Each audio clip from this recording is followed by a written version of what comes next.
The fire started so fast it didn't even sound real, just a sharp pop, then a low whoosh, and by the time I looked up, the HOA shed behind the clubhouse was already a tower of flame. People were running, shouting, smoke rising like punishment from the sky.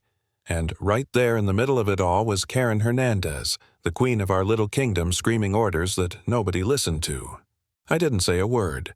I just watched because the only thing louder than the fire was the silence of every laugh she'd thrown at me weeks earlier when I warned her this exact thing would happen. See, I'm not some paranoid crank. I'm a retired Army logistics officer. I've spent years surrounded by jet fuel ammunition generators, places where one careless wire could erase a whole base. You don't forget that kind of training. It rewires your brain. Even now, living in a quiet California suburb with a rescue dog and a mortgage, I still see danger before most people see clutter. And the HOA shed behind our clubhouse. It wasn't clutter, it was a loaded gun waiting for a spark. I first noticed it one morning walking my dog Bandit. The door was flapping open in the wind, and inside was chaos: old cardboard boxes stacked to the ceiling, rusted propane tanks, half-empty paint cans, and a tangle of power cords plugged into a strip bolted to a rotting wooden wall. The smell of gasoline hung in the air like a warning. I stood there staring at it, every instinct in me screaming that this was wrong. I figured I'd handle it the right way. The HOA had a meeting that week, so I showed up, folder in hand. Karen sat at the center table, hair sprayed into battle armor, smile sharp enough to cut glass. "Mr. Daniels," she said when she called on me, her tone sweet but heavy with that fake patience people use when they think they're humoring a child. I explained the situation calmly, laid out a checklist of fire risks, offered to do a free inspection myself, just as a neighbor. The second the word hazard left my mouth, the smirk appeared. "We appreciate your military perspective," she said, drawing out the word like it was a disease. "But this isn't Fallujah, it's Maple Ridge. We can handle our own shed." The room chuckled. Phil, her lapdog vice president, muttered something about overreacting veterans, and the rest of the board laughed harder. I left that meeting with my notes still in my hand, my face hot, not from embarrassment, but from knowing I'd just been dismissed by amateurs playing government. That night, I didn't sleep. Every creak outside made me sit up thinking it was the crackle of fire. And sometime around 3 a.m., I decided I wasn't going to let this slide. The next morning, I took photos from the sidewalk, nothing illegal, just documenting what anyone could see. I sent them to the HOA in a respectful email citing the county fire code. Their reply came the next day, taped to my door. Notice of violation. Unauthorized photography of HOA property, $150 fine. That's when I realized it wasn't about safety. It was about control. Karen couldn't risk someone proving she wasn't in charge. For a while, I thought about paying the fine just to make it go away. Maybe I was overreacting. Maybe civilian life didn't need to follow military standards. But then I remembered a night back in Iraq, a fuel depot fire that started with one frayed wire and ended with screams through smoke. No, I wasn't wrong. I knew what danger looked like. I decided to document everything. I started a file on my computer, HOA Fire Hazard. Every photo dated timestamped. I cross-referenced each with the California Fire Code, added screenshots of my emails, even a copy of the violation letter. When you can't be loud, be meticulous. Paper trails are harder to ignore. But even with all that, I began to doubt myself. Some nights I'd stare at that glowing folder on my desktop and think, am I just some bitter old vet chasing ghosts? The HOA made me feel crazy on purpose.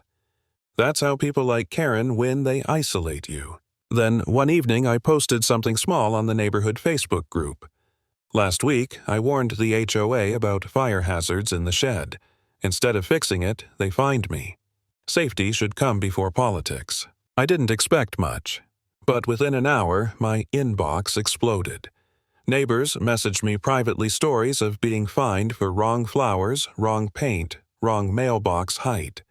One woman said she used to be on the board before Karen took over, that the shed was supposed to be temporary storage, not a junkyard. A retired firefighter named Joel wrote, "You're not crazy. That thing could go up in under 3 minutes." That was the first spark of hope.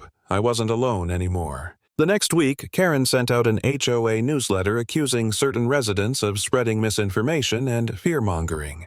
She didn't say my name, but she didn't have to. I printed it, filed it, and smiled. When people in power start defending themselves that loudly, it means they're scared. The summer turned brutally hot. 14 straight days over 100 degrees. The kind of dry heat that turns grass into tinder. I sent my full report to the fire marshal's office, photos, videos, even a body cam recording I'd taken while walking by. I dropped off a certified copy in person. When I shook the marshal's hand, I said, "If this thing goes up, you'll know who warned you." A week later, it did. I was sitting on my porch when I heard a faint pop, then a low roar. Smoke curled over the trees behind the clubhouse, black and thick. I ran. By the time I rounded the corner, flames were already tearing through the shed walls. The air shimmered with heat. Neighbors stood frozen, filming on their phones. The roof collapsed in a hiss of molten plastic, and embers shot into the dry brush like fireworks. "Get back!" I yelled, waving people away from the utility pole beside it. "That line's gonna blow." Right then, the fire trucks arrived, sirens wailing, firefighters barking orders, hoses hissing as they opened up. The shed didn't stand a chance. In 20 minutes it was gone. Just twisted metal, melted plastic, and the smell of gasoline and humiliation. The clubhouse was scorched, but still standing. No one was hurt, but everyone knew exactly how close we'd come. Someone shouted, "Didn't Mark warn them about this?" Then another voice. "He told them. We all saw the post." Karen froze mid-command, her eyes meeting mine through the smoke. For once, she had nothing to say. The news vans showed up within an hour. The reporter asked, "Were you the one who warned the HOA?" I said, "Yeah, weeks ago." She asked, "And what happened when you did?" I just said they laughed. That clip made the evening news. 2 days later, the fire marshal's report came out. It listed every violation I'd documented: unsecured flammables, illegal wiring, no fire suppression. The final line read, "Incident deemed preventable. Multiple prior warnings ignored." Sheed. That word, preventable, spread through the neighborhood like another kind of fire. At the emergency HOA meeting, Karen tried to spin it. The gym was packed with residents. She stood at the microphone, polished and fake calm. This was an unforeseen accident, she said. Diane, the former board member, stood up. Unforeseen. He told you exactly what would happen. The crowd erupted. Someone yelled, "You fined him for doing your job." Then the fire chief himself walked in. Nobody invited him.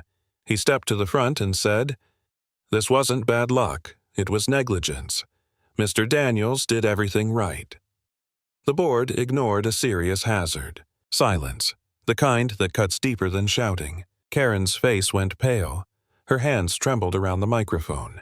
She tried to speak, but all that came out was a dry whisper. Then a man from the crowd called out, "Vote of no confidence." Hands went up all around the room, slow at first, then dozens, then nearly everyone. Karen looked at her allies, but even Phil wouldn't meet her eyes. When it was over, she stepped back from the mic. Just one small step, but that's all it takes for power to fall. I didn't celebrate. I didn't smile. I just stood there in the back watching the woman who laughed at me finally realize she wasn't untouchable. The next morning, she resigned. Phil followed. Sheila disappeared. Within a week, the board was gone. Later, I found out the city was opening an investigation for negligence and obstruction. Some neighbors sued for damages, scorched fences, ruined gardens. The new interim board called me in. This time, the meeting wasn't hostile. They asked me to chair a new fire safety committee. I accepted. We rebuilt that scorched patch of ground into a small community garden. We called it Ash Grove. No speeches, no plaque at first, just soil succulents and a few benches under the same sky that had once filled with smoke. One day, as I watered the plants, I caught sight of the new sign we'd finally put up. It read, "Let this place remind us the right voice matters." I stood there for a long moment, feeling the dry wind brush past my face, smelling the faint scent of ash still clinging to the soil. And I thought about how many warnings in life get ignored not because they're wrong, but because they're inconvenient. People like Karen always think silence is control, but silence can burn too. Lesson: never laugh at the person trying to save you.